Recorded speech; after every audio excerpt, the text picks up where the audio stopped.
MIG-21 in an occasional Czech painting? Boring? Not at all, my beloved glue sniffers, because you see, the tiny 1/72nd scale MIG from Eduard is a really inconspicuous model that delivers a wholesome load of scale modeling joy. Inside the box we will find some extra parts to convert the aircraft into the late stage variant, along with the plastic goodness. It's exactly a 1/48 scale model shrunk to a smaller one with a better engineering and even more sophisticated surface details. There's for example a one-piece hump, not only recessed, but what's not in the bigger one, raised rivets. The edition has been released in 2019, what means we have normal, classical decals instead of these peelable inventions supplied from 2020. Of course, I wouldn't be myself if I didn't spice the model up with some aftermarket parts. So we have a nicely detailed resin exhaust nozzle and a gun from Quick Boost, resin wheels from Armory, along with dedicated PE and mask sets from Eduard. So let's get to work. Before the model starts to look like MiG-21, we have to build and paint some sub-assemblies. The front wheel section with the cockpit, exhaust with some engine parts, and the main wheel section with lower wings. The engine nozzle has been carefully cut out of the casting form with the razor saw. Just be careful with the dust, it's devastating for the hull and it's better to keep it away from you. Before connecting the extra and stock parts, I had to cut about 5 mm of plastic elements.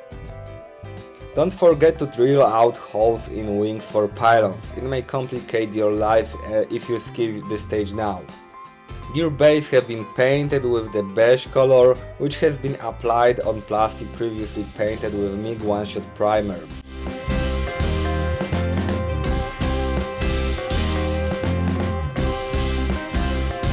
The cockpit has been treated with interior blue. I might have added a drop of green, but this color matches the PE set anyway. AK 3rd Gen acrylics have become a standard in my workshop. They may be used with an airbrush or with a brush. Nevertheless, I still don't feel comfortable with spraying them, so I decided to use them only for internal parts. What holds me before making them my full-time paints? Well, although they are rich with pigments and level very well, they are extremely thick that makes them more demanding while airbrushing. Mr. Hobbies and Tamiyas are far more forgiving and flexible. With AKs, you must be cautious with thinning, air pressure, mixing, etc. Yeah, it's something to work out and maybe I need more time to get used to them. Definitely, these are very good paints and have many advantages like no odor and no toxicity. With brush painting, they are at the top of the scale with rich pigments, very good self-leveling and consistency. I even started to use them as a kind of wash after some heavy dilution. For airbrush, they must be heavily tinned, but even this does not guarantee a good paint flow through the nozzle, not mentioning the cleaning of your spraying gun. Having some colors on wet palette, I could not resist to paint some highlights with a brush because I really enjoy brush painting. The PE part set fits the model like a glove. It's nothing surprising because the set is dedicated for this kit. It contains not only large internal panels but also very tiny details. Nevertheless, I was going to build the model with the canopy closed because I like slim and sharp silhouette of the pencil. It was a nickname of the MiG given by the Polish pilots. Having the cockpit mostly done, I started connecting the fuselage halves. The fit is very good. To make it pain-free, we have to mite 3 sections to fit well. The cockpit firewall, front wheel section and the front of the mid-fuselage with wings. If you give these elements enough love, then everything should be alright. Severing the rear fuselage part from the cast requires attention because resin may be easily damaged. To glue this part I used AK's Black Widow super glue, which has slow setting time. It is also a very good filler which, unlike a typical putty, does not shrink. It means the dirty part of the assembly has begun. I started with sanding joints and connection lines. There, where cavities and flash were too significant, I applied white Tamiya putty. For smaller imperfections or those next to fragile surface details, I used washable acrylic putty from Vamo. You can remove its excess with a wet cotton stick, but this thing is only for filling small chinks. It contains a lot of water, which means it shrinks and shouldn't be processed. Here you may spot a nail sanding file with 4 abrasion levels, from the coarse one to the polishing one. It costs about €1, but does the job worth of 10 times more. Of course, I had to take some time to restore panel lines lost during sanding with a razor saw. Finally, to remove CE glue, I took the Vamos debonder. I applied its reasonable amount on the joint, waited 2 minutes and started to remove it. After repeating this process 3 times, I had a nice clean joint surface. The one-piece hump saves us a lot of time because the 1/48 scale bigger brother has this part broken into more elements which require more attention. Here I just removed a seam line and I was good to move forward. At least I should, because you see, Eduard tells us to punch out a rectangular hole for conversion part. Not to complicate my life, I planned to thin the resin part and then to glue it to the hump. Then I made an unintended sacrifice to the carpet monster. May rest this part in peace. Anyway, the life goes on and I had to improvise with preparing something similar from a styrene sheet and R3 rocket fins.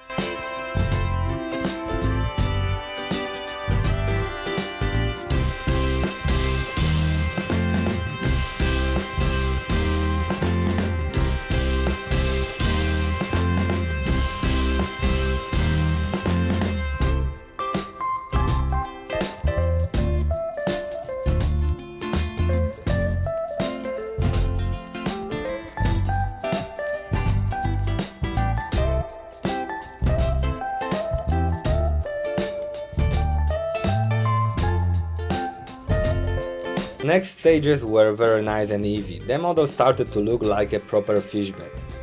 The fitting was lovely without greater issues.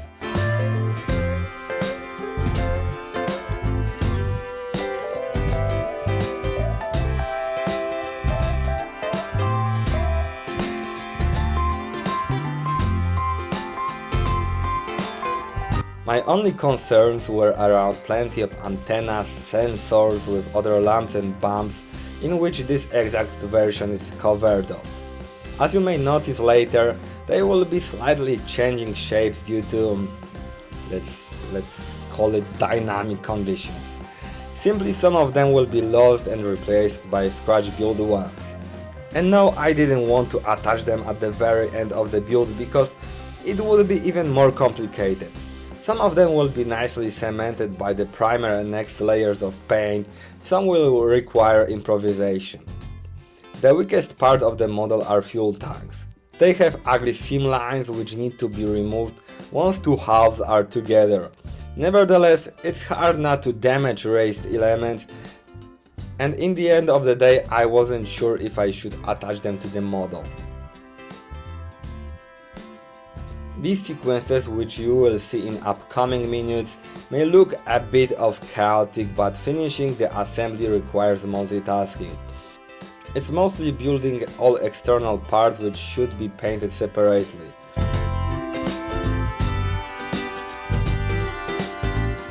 The front landing gear leg received some wires and the main landing struts PE parts.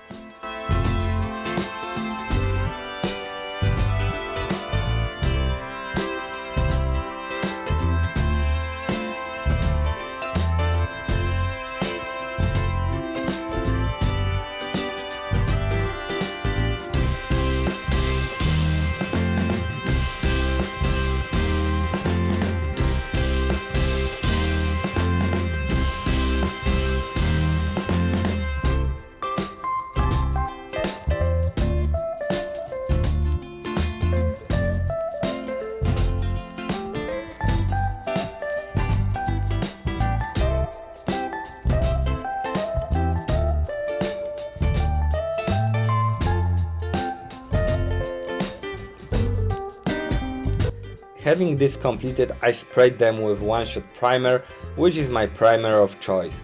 I will tell a little bit more about it later.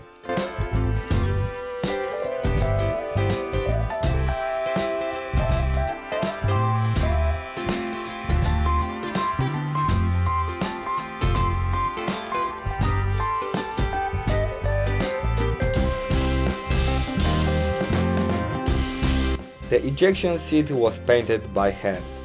Unlike the 1/38 scale model, which has this part broken in over 20 pieces, the 1/72 one has less elements, but does not look worse at all.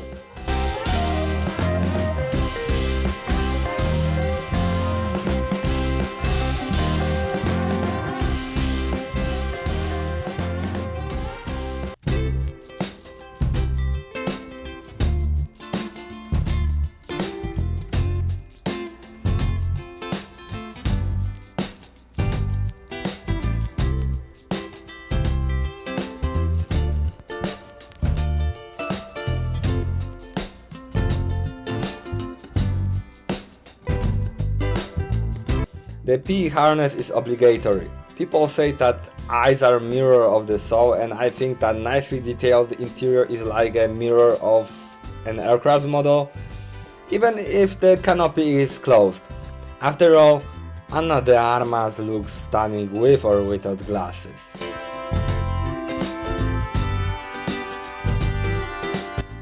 Now let's talk about the canopy, actually about the nasty ceiling which is visible with every Soviet-Russian aircraft between the glass and the frame. Eduard supplies nice decals for its new kits, but the older ones like this one haven't anything, so I had to deal with it on myself. I used the mask set. Firstly, I applied masks for the internal side. They are smaller than for the external side, creating a natural gap for the ceiling.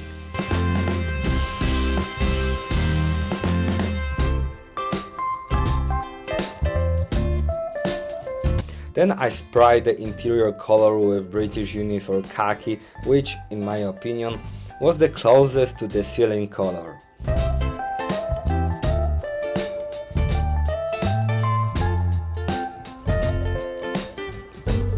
Once the paint dried, I applied mask for the external side.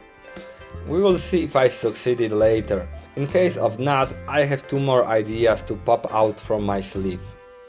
So, the priming time! As I mentioned earlier, my primer of choice is one shot by MIG. It's definitely not the best primer, but the most suitable for me with this project. Of course, the unquestionable king of primers is Mr. Primer 1500 or 1200 with their robust, smooth and clean covering.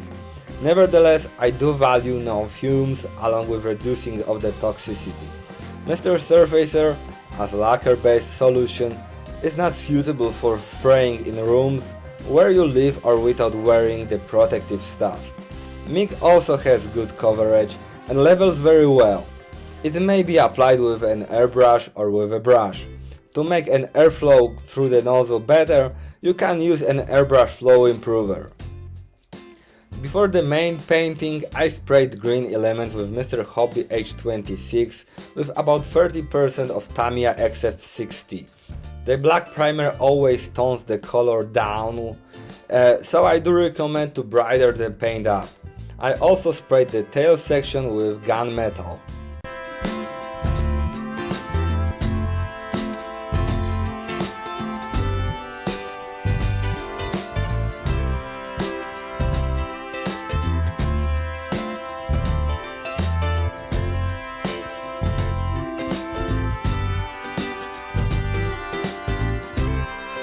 The model is all bright grey, so it gives a nice canvas for pre-shading and all base color modulations. Being honest, I didn't have any plan for this, rather to try judge improve approach. After covering particular sections with various shades of grey, I wanted to spray a thin, final layer of Mr. Hobby H338 and see what happens.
Unfortunately, I underestimated the black primer and the result was way too dark.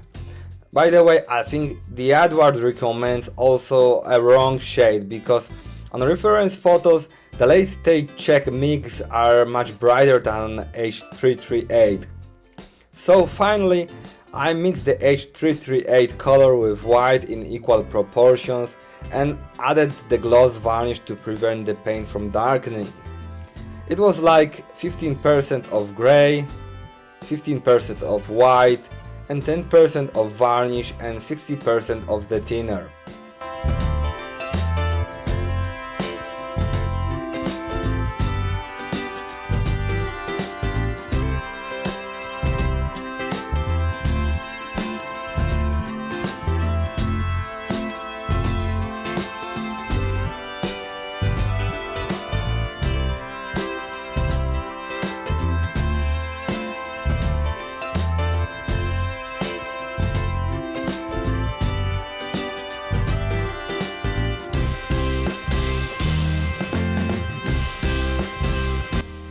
Two layers of this mixture were exactly enough to make the model brighter without losing the pre-shading effect.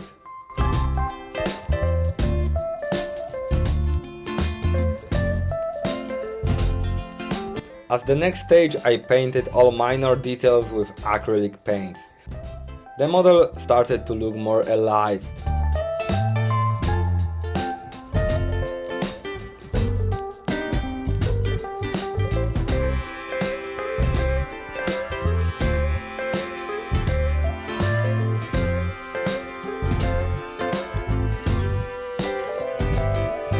The radar cone with the intake ring have been also installed with a little bit of counterweight.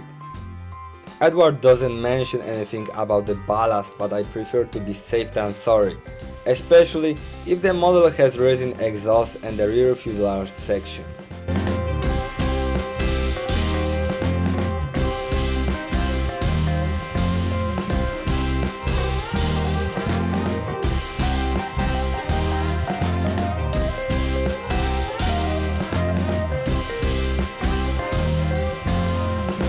Finally, a thin layer of Tamiya gloss varnish was applied to prepare the model for decals. Speaking of which, as always, I was supported with Microset and Microsol solutions. As I mentioned at the beginning of the video, the model is supplied with old Eduard decals. It was common for the Czech factory when Profi Pack and limited editions were supplied with high quality cartograph decals, while weekend editions with their own offerings. Since 2020, new decals have been introduced with reversed film, which can be peeled off leaving no marks around the decal.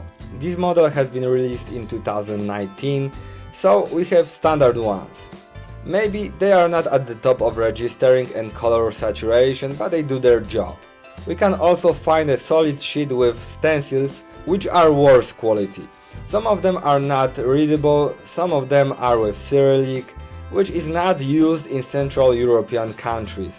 I applied most of them recommended by the Eduard for the model, but they struggled with sticking to the surface. The next thin layer of the varnish to protect decals, and it's time for the weathering. I always use oil paints to make my own wash. Abteilung's smoke and field grey thinned with an odorless thinner match the grey surface of the model perfectly. I'm a big fan of self-made washes with oil paints because they allow to catch the color nuances according to your liking. Thanks to the odorless thinner, the wash may be applied with control, which ready-to-use enamel products don't have. Yes, they are much easier and comfortable in use, but there is a very thin line between having a part of the weathering or just making the model dirty. Change my mind.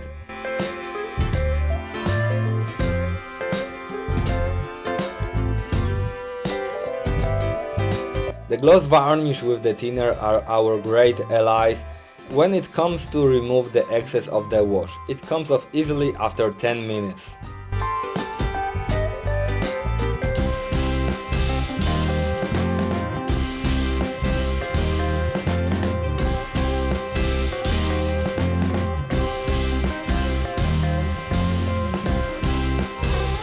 So let's put some chips on!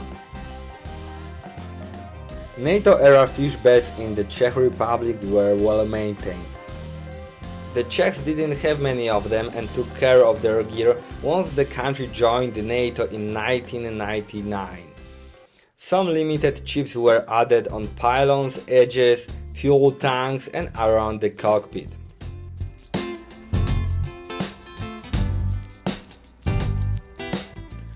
Various other oil colors have been used later for fading or wet blending. They are perfect for adding warm shades and color nuances.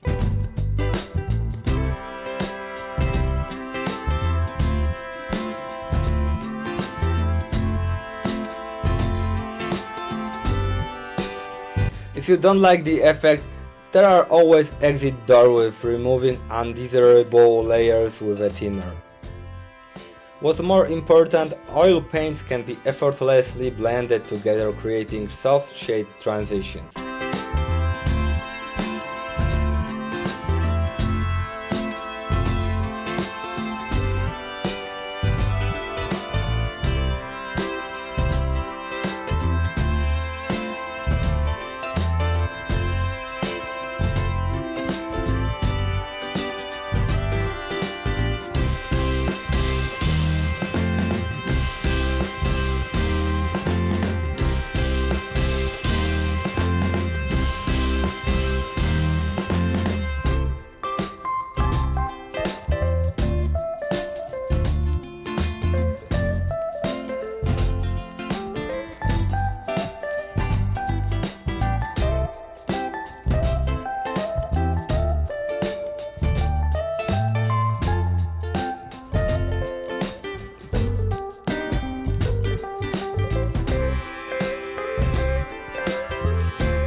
While oils needed time for drying, I tried to make a radar antenna with a brass set from Master.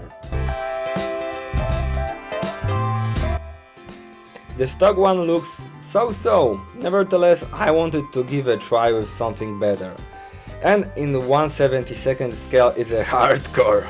Luckily, antenna fins can be hooked into microscopic holes.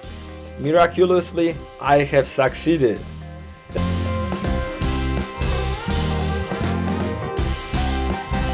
Then I primed the part with the metal primer, which helps the paint to catch a grip on slicky surface.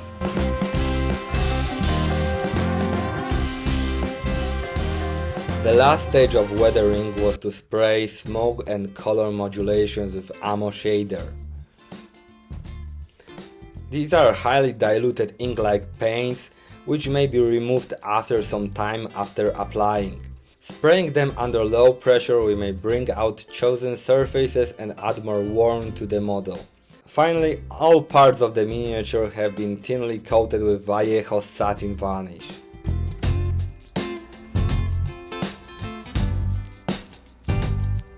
The armory's resin wheels don't fit the model.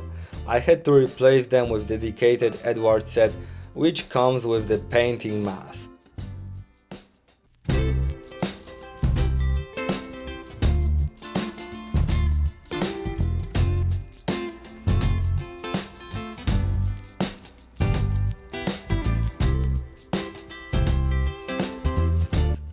This moment marks the last stage of the build. I carefully took the canopy masks off and glued all remaining parts to the miniature. It required some consciousness. Who wants to ruin the model at the very last straight line?